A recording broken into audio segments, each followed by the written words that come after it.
There is a video on YouTube claiming that when the Syrian rebel group, Free Syria, attacked the shrine of a companion of the Prophet, Hujr ibn Adi, they dug up his grave and were astonished to find his body intact, as if he had just been buried. His body even had fresh blood on it, as you can see in the video. If you read the comments below this video, you'll realize how much people have come to believe it. Some are saying, "We are so fortunate to have glimpsed a companion of the Prophet." Others declare, "The shrouds of Muhammad's followers do not decay." Someone even said, "We did not see Muhammad, peace be upon him, but today we have finally seen his companion." Moreover, this news has been published in an Urdu newspaper, a snippet of which you can see on your screen. But the question is this video actually real? Did anything happen as claimed in this video about this person? The answer is no. When I began investigating this video, I discovered that the image is not of a companion of the Prophet from 1,400 years ago, but of an elder named Mahrus al-Ashriki, who died due to the ongoing war in Damascus, Syria. According to Iranian media, this person died in 2012. They also claimed that rebels tried to exhume his grave, but found nothing even after digging several meters deep. However, in reality, the rebels secretly moved his body to an unknown location, and to this day, no one knows where he is. Only Allah knows best. But the question remains, who exactly was Hujr ibn Adi? What is his history and life story? His life story is such that hearing it will inevitably stir your emotions. In fact, Hujr ibn Adi was a great companion of the Prophet who set an unparalleled example of love and loyalty toward Hazrat Ali, peace be upon him, without concern for his own life, a legacy that will be remembered until the Day of Judgment. In return for this love and loyalty, he was subjected to an extremely painful death, a heart-wrenching incident. Unfortunately, not only is his sacrifice not remembered in history, but the majority of people do not even know his name.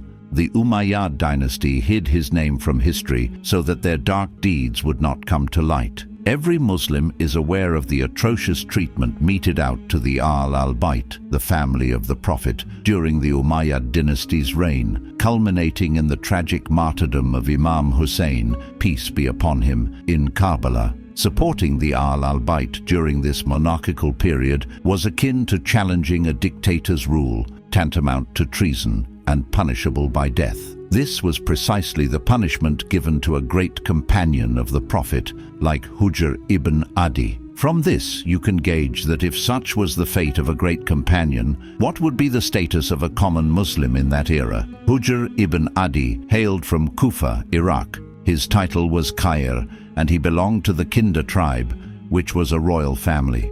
In 9 AH, after Hijrah, he came in a caravan to the Prophet Muhammad, peace and blessings be upon him, and accepted Islam before returning to Kufa. He did not have much opportunity to be in the company of the Prophet, nor did he participate in the early battles, because in 11 AH, the Prophet Muhammad, peace and blessings be upon him, passed away. However, during the caliphate of Hazrat Umar, when the famous battles against the Persian Empire, such as Qadisiyah and Madain, took place, Hujr fought at the forefront as a soldier. After the caliphate of Hazrat Uthman, when Hazrat Ali, peace be upon him, became caliph, Hujr always remained by his side as a brave warrior. Whether it was the Battle of the Camel in 36 AH or later the battles of Siffin and Nahrawan, he stood with Mawla Ali, peace be upon him. During the Battle of the Camel, when Hazrat Aisha, may Allah be pleased with her, Hazrat Talha and Hazrat Zubair were on one side and Imam Ali on the other, Imam Hassan, peace be upon him, and Hazrat Ammar ibn Yasir went to the mosque of Kufa. They seated Hazrat Hassan on the pulpit, and Hazrat Ammar stood on a lower step, saying, "O people of Kufa, Aisha is your Prophet's wife in this world and the hereafter, but Allah is testing you through her to see whether you obey him during this conflict or obey Aisha." At that moment, Hujr ibn Adi, the chief of his tribe, stood up and declared, "I and my tribe are with Ali." He gathered 9,645 men and included them in Hazrat Ali's army, and Allah granted them victory in the Battle of the Camel. Later, he was made the leader of the Kinda, Hadramaut, Qaza, and Mahra tribes and participated in the battle. Although Hazrat Ali emerged victorious, 10,000 Muslims were killed in this war. Similarly, in the battles of Siffin and Nahrawan, he remained with Mawla Ali, peace be upon him. The Prophet Muhammad, peace and blessings be upon him, had said that just as the previous community was punished for killing the she-camel of Salih, peace be upon him, the most wretched person in his community would be the one who kills Ali. According to the Prophet's words, after the martyrdom of Hazrat Ali, peace be upon him, a monarchical curse befell the Ummah that has prevented unity to this day. The system of caliphate was taken away from this Ummah forever. After Hazrat Ali's death, when Hazrat Hassan became caliph and was preparing to go to war against Amir Muawiyah, he was offered peace, which he accepted. Allah commands that even if an enemy offers you peace on the battlefield, you should accept it. In this peace of Hassan, among other conditions, two were significant. Amir Muawiyah would not appoint anyone as his successor, but would leave the caliphate to the consultation of the Muslims so they could choose their leader. And the cursing of Mawla Ali, peace be upon him, from the pulpits in Iraq and Syria would be stopped. But we all know that this did not happen. Hujr ibn Adi was not in favor of accepting this peace in his heart, but upon Imam Hassan's guidance, he agreed. However, even after the peace of Hassan, when he witnessed Mawla Ali being cursed from the pulpits in Kufa and Basra, he could not tolerate it. Wherever he found the opportunity, he raised his voice against it, questioning why tyrannical and sinful rulers like Ubaydullah ibn Ziyad were imposed upon Muslims even after the peace agreement. On one occasion, the governor of Iraq, Ubaydullah ibn Ziyad, was delivering a sermon from the pulpit when Hujr picked up a pebble and threw it towards him, saying, "The time for prayer is passing, and you are still giving a sermon. End your speech. Why do you people deliberately delay the prayers?"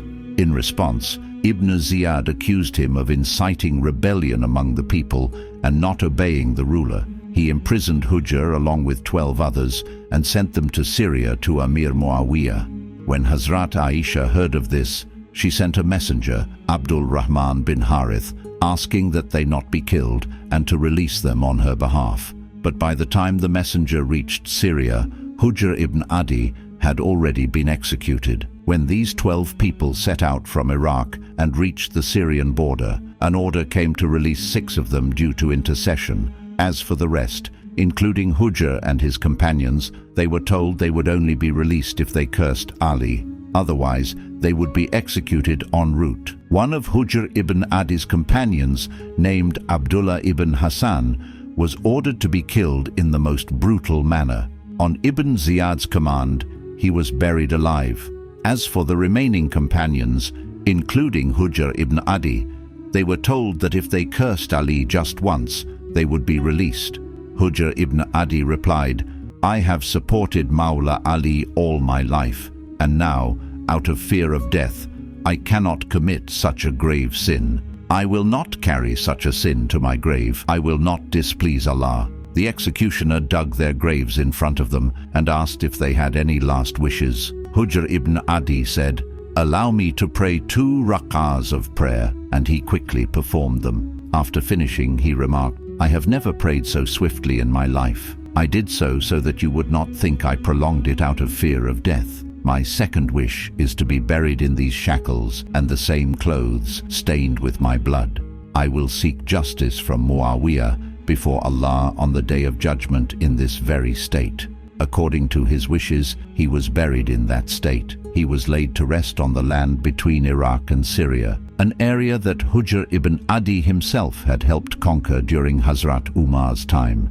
They martyred this great companion, who was among those who became Muslims after seeking forgiveness at the conquest of Mecca, the Tulaka. Hujr ibn Adi's last words echoed those of Mawla Hazrat Ali. When Mawla Ali was asked about the many Muslims who had been martyred in internal conflicts with him, he would say, "They were also our brothers, but were misled. Therefore, continue to pray for their forgiveness. They are also martyrs. My and Muawiyah's matter will be settled on the day of judgment, on the bridge of Sirat. When Amir Muawiyah met Hazrat Aisha during Hajj, she questioned him, "O Muawiyah, do you not fear Allah for unjustly killing a companion of the Prophet like Hujr?"